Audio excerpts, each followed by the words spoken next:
Saisis la vie. Walter Lewis Wilson, un médecin vous parle. Une fausse adresse, mais les personnes étaient bien celles qu'il fallait rencontrer. Le train venait de franchir les limites de la grande ville quand l'employé des chemins de fer m'arracha à un profond sommeil pour me dire que nous arrivions à destination. Il n'y avait pas de temps pour lire la parole, ni même pour un moment de recueillement, car le train s'arrêta alors que j'achevais de m'habiller et que les passagers commençaient à descendre. Parce que j'avais l'intention de ne passer qu'une journée dans cette ville, je laissai ma valise à la gare et ne pris que ma serviette avec mes échantillons et me rendis immédiatement chez mon client. À 4 heures, après avoir terminé mes transactions commerciales, je m'en allais et retournai à la gare. Le fait d'avoir été privé de ma méditation matinale, le manque de nourriture spirituelle et de préparation me causait non seulement une lourdeur de cœur, mais aussi une déception spirituelle alors que je marchais dans la rue. Un grand hôtel se trouvait à proximité. J'y entrai et montai à l'entresol pour y chercher un endroit où je serais seul avec le Seigneur.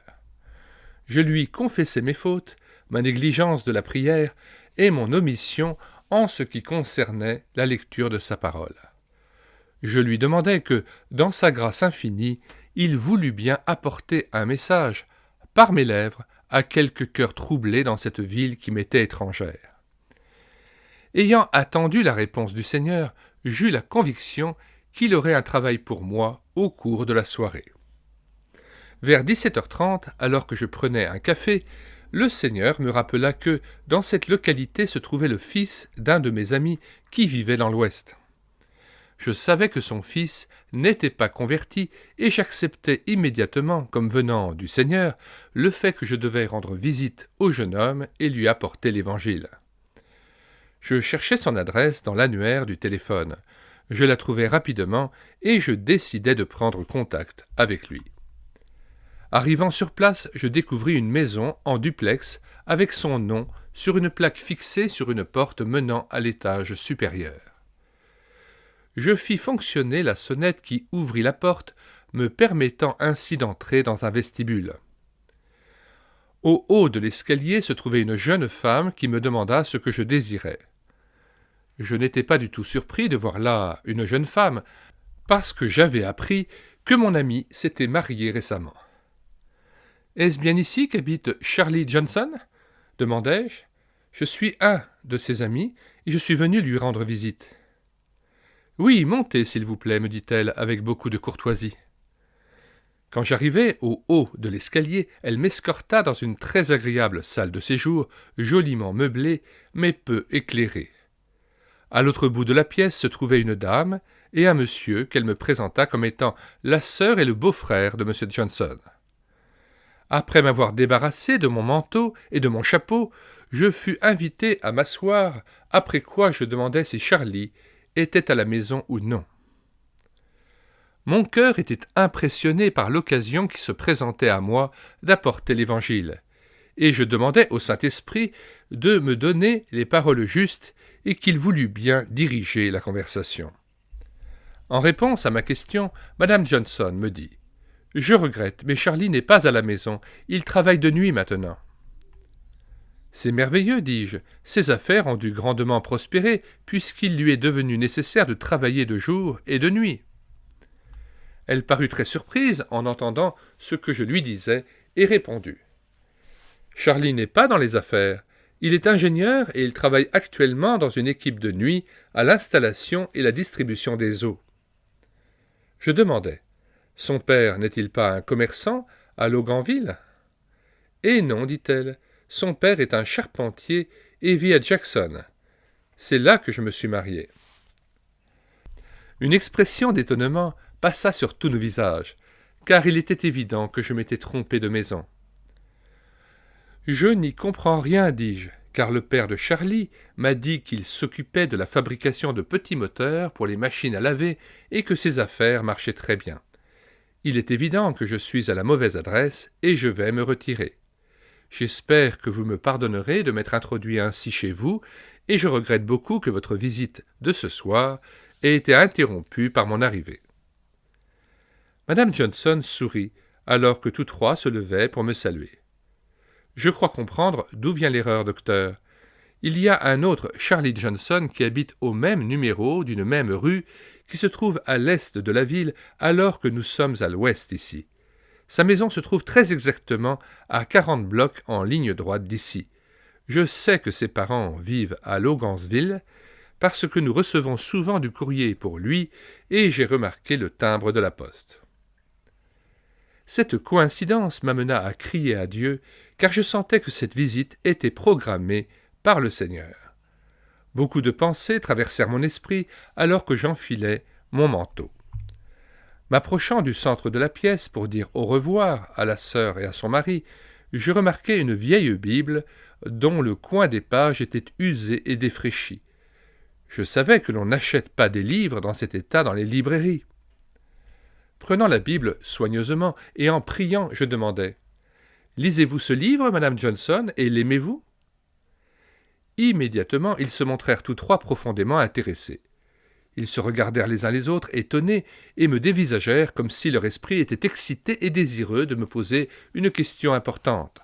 « Oui, répondit-elle vivement et fermement, nous aimons ce livre dans cette maison. »« Avez-vous découvert dans ces pages comment l'on peut être sauvé, demandai-je, et le savez-vous » À cet instant, leur cœur était tellement bouleversé qu'ils ne purent retenir leurs larmes. Ils se regardaient les uns les autres d'une façon si particulière que j'eus l'impression immédiatement que quelque chose se passait qui m'échappait. Après avoir contrôlé ses sentiments, Madame Johnson me demanda « Comprenez-vous la Bible ? Pouvez-vous nous dire comment nous pouvons être sauvés ?»« Oui, certainement. C'est là ma principale occupation dans la vie, l'assurai-je. Je serais profondément heureux si je pouvais vous aider dans ce domaine. » Elle me pressa d'enlever de nouveau mon manteau et de me rasseoir.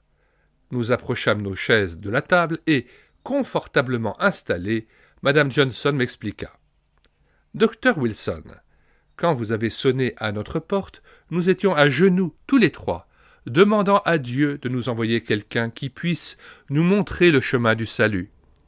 Nous nous sommes rencontrés chaque vendredi soir pour prier et demander à Dieu de l'aide. Pendant tout l'été, nous sommes allés à des cultes ici et là, et nous avons entendu de merveilleux messages. Mais aucun de ces sermons ne nous a vraiment aidés. Ce que nous voulons savoir, c'est comment nous pouvons être libérés de nos péchés et obtenir la vie éternelle. » Je répète cette phrase.